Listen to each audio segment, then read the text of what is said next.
Juru bicara Partai Gerindra Andre Rosiade mengungkapkan alasan Wali Kota Solo sekaligus putra Presiden Joko Widodo, Gibran Rakabuming Raka layak menjadi salah satu kandidat terkuat Cawapres.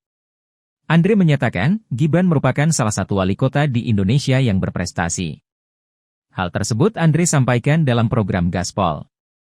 Pasti ya, apapun persepsi publik, mau positif, negatif, apakah ini akan menguntungkan Mas Gibran atau tidak, sekali lagi itu kan perspektif masing-masing ya. Ya.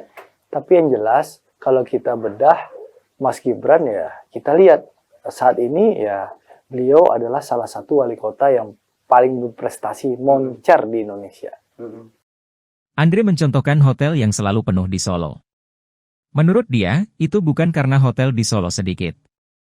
Akan tetapi karena ekonomi di Solo saat ini tumbuh. Malahan, seluruh acara dan kegiatan banyak yang dilakukan di Solo. Selain itu, Andre turut menyoroti pembangunan yang dilakukan di Solo di bawah kepemimpinan Gibran. Kalau pergi ke Solo, Vito, hampir seluruh hotel selalu penuh. Susah loh nyari hotel di Solo, bukan karena hotelnya sedikit, hotelnya banyak. Tapi memang ekonomi Solo itu tumbuh. Seluruh event dan kegiatan begitu banyak di Solo. Jadi, dan pembangunan luar biasa di Solo. Saya kadang iri di Solo, banyak bener flyover di kampung gua nggak ada flyover di kampung gitu. Bahkan dari airport ada kereta api, lalu tolnya juga dekat. Luar biasa pembangunan di Solo. Ya. Andre menyebut Gibran sebagai sosok wali kota milenial, berprestasi, berkinerja baik, dan dicintai oleh rakyat. Dia mengatakan, sosok-sosok yang peduli dengan rakyat selalu menjadi figur yang menarik. Terlebih, mayoritas pemilih di pemilu 2024 nanti adalah milenial, yang merupakan satu generasi dengan Gibran.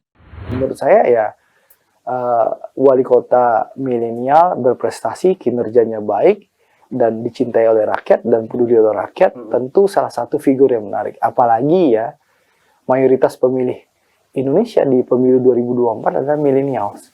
Ya generasinya Mas Gibran. Jadi menurut saya ya wajar kalau publik punya persepsi bahwa Mas Gibran salah satu cawapres kandidat terkuat. Ya itu kita harus terbuka melihat perspektif seperti itu. Meski begitu, Andre mengakui saat ini Gibran tidak bisa dicalonkan untuk maju ke Pilpres 2024. Sebab konstitusi melarang capres dan cawapres yang berusia di bawah 40 tahun untuk maju.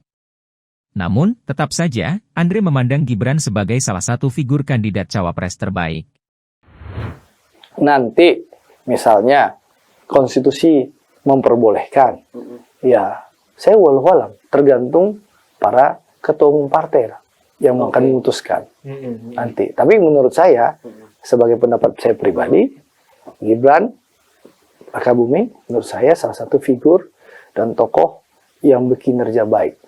Representasi anak muda, bukan hanya dianggap anak presiden, tapi seorang wali kota muda yang punya kinerja baik dan moncer lah. Sementara itu, pakar hukum tata negara Jimli Asidiki menilai, judicial review mengenai syarat usia minimum calon presiden dan wakil presiden adalah masalah sepele yang bisa diselesaikan oleh pembentuk undang-undang. Menurut mantan Ketua MK itu, persoalan tersebut hendaknya tidak perlu diuji konstitusionalitasnya karena aturan itu bebas diatur lewat undang-undang. Itu kan soal masalah sepele, tetek bengek, terserah pembentuk undang-undang. Apa coba, mau, umur, 35, 30, 25, 40, 60. Dasarnya apa? Ya, diatur di undang-undang itu saja, kata Jimli di Kompleks Parlemen, Jakarta, Rabu, 16 Agustus 2023. Kendati demikian, Jimli tidak menjawab mengenai langkah yang semestinya diambil Mahkamah Konstitusi dalam menangani gugatan itu. Ia hanya menekankan bahwa tidak semua persoalan perlu dibawa ke MK untuk diuji kesesuaiannya dengan Undang-Undang Dasar 1945. Saya mau bicarakan masalah usia itu requirement teknis, persyaratan teknis, itu bukan urusan konstitusionalitas. Masa air di laut, cekcok rumah tangga, dikait-kaitkan dengan konstitusi? Ya, kejauhan, kata mantan Ketua MK ini. Anggota Dewan Perwakilan Daerah ini juga berharap agar gugatan itu tidak dipolitisasi karena akan membuat malu Presiden Joko Widodo.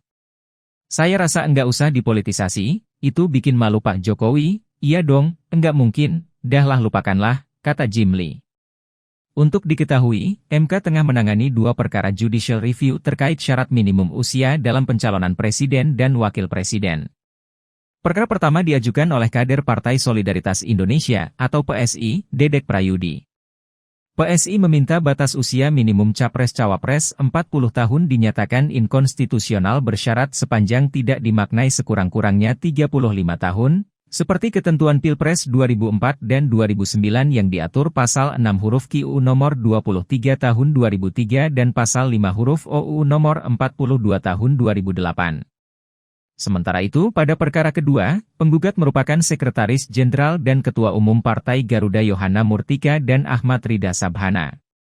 Petitum dalam gugatan Partai Garuda ini persis dengan gugatan yang diajukan kader PSI.